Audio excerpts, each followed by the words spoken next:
Hey everyone, welcome back to my channel. Today, I'm super excited to share with you a summary of the book, The Argument Hangover, by Jocelyn and Aaron Freeman. We've all been there, the horrible feeling of unease that seems to linger after a fight with our partner. But what if we told you that conflict in a relationship doesn't have to be a bad thing? That's right. Jocelyn and Aaron discovered the secret to turning their conflicts into opportunities for growth and closeness. And now, they're sharing it with you. In this video, we'll dive into the world of argument hangovers and learn how to avoid them, so you can come out of your next fight feeling stronger and closer to your partner. So sit back, grab a drink, and get ready to say goodbye to argument hangovers forever. Idea number 1. Have you ever had that feeling after a fight with your partner where it just lingers and it feels like the argument is still there even though you've both cooled down? Yup, that's what we call an argument hangover. But guess what? It doesn't have to be all bad news. In fact, it can actually be an opportunity to strengthen your bond. Sure, no one likes to argue, but avoiding conflicts altogether and picking your battles is not the way to go either. It leads to resentment and unaddressed issues. And who wants to spend the rest of their life tiptoeing around their partner and never resolving problems? Conflict is natural, and if handled right, even argument hangovers can be brief and constructive. So next time you have a disagreement, take it as an opportunity to grow together and strengthen your relationship. Just try to make the hangover as short as possible, eh? Idea number 2. Let's get real about conflict, shall we? So often, we approach fights like it's a competition, with the goal of scoring a victory or having the last word. But when you think about it, conflict is just two different opinions clashing. And hey, who says you and your boo need to agree on everything all the time? That would be boring. Now, conflicts can stem from a variety of areas, like finances, family drama, work woes, social life, you name it. The key is to figure out what category the disagreement falls into, so it doesn't escalate into a full-blown fight. Imagine this. Your partner brings up the credit card bills and expresses their concerns. Instead of getting defensive, you simply say, "I hear you. It sounds like you're upset about our finances. Can you tell me more about why this is important to you?" And from there, you work together to find a solution.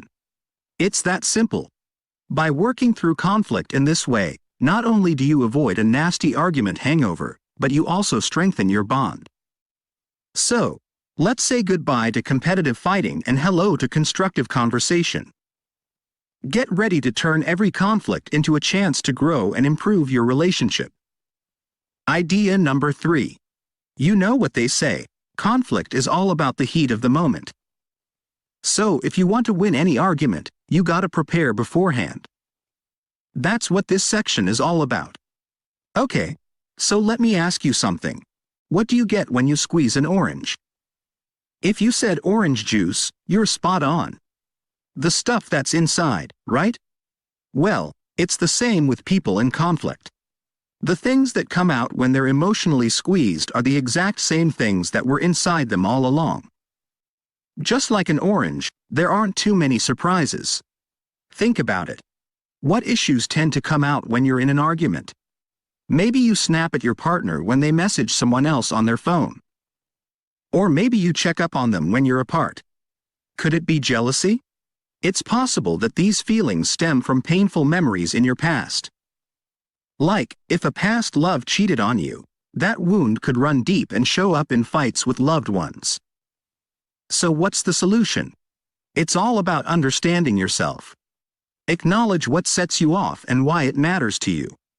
It's almost never the same as what you're actually fighting about. People don't fight over dirty dishes, it's what the dirty dishes represent. And think about what you do in a fight. Do you snap, shut yourself off, make passive-aggressive comments, or insult your partner's family? Understanding what comes out in you during a conflict is key to coping with it better. So there you have it. A fun and playful lesson about conflict. Stay tuned for the next section. Idea number 4. So, when things get heated in a relationship, it can be tempting to react in a defensive or angry way. But, trust us, taking a deep breath and approaching the situation with understanding and empathy can make all the difference. Just like Jocelyn and Aaron, we all have our own emotional complexities and experiences that shape how we react in certain situations. When Jocelyn felt hurt by Aaron's response about not wanting kids, all she really wanted was to be heard and understood. And that's where Aaron stepped up, showing that he was there to listen and understand her feelings. So, our advice to you is to listen, really listen, to your partner when they express their emotions. Try to see things from their perspective and show them that you understand their feelings. And then, once you've both had the chance to share and be heard, you can work together to find a solution that works for both of you. In short, during a fight, speak clearly, listen actively, and show understanding. Trust us, it'll make all the difference in your relationship. Idea number 5. So you've been in a fight with your significant other and now you're feeling that post-argument hangover, am I right? Yeah, it's not fun, but don't worry, I've got you covered. You might think that just saying, sorry, is enough, but sorry to say, it's not always the case. To make up after a fight and prevent those argument hangovers from coming back, follow the 5 R's. First, reflect. Think about what caused the fight and how you reacted to it. What do you really want to change? Second, take responsibility. It's hard to admit when you're wrong, but it's even harder to admit when both parties are wrong. Take ownership of your part in the conflict and apologize. Third, remind. Talk to your partner about your shared goals and remember that you're a team. Fourth, reconnect.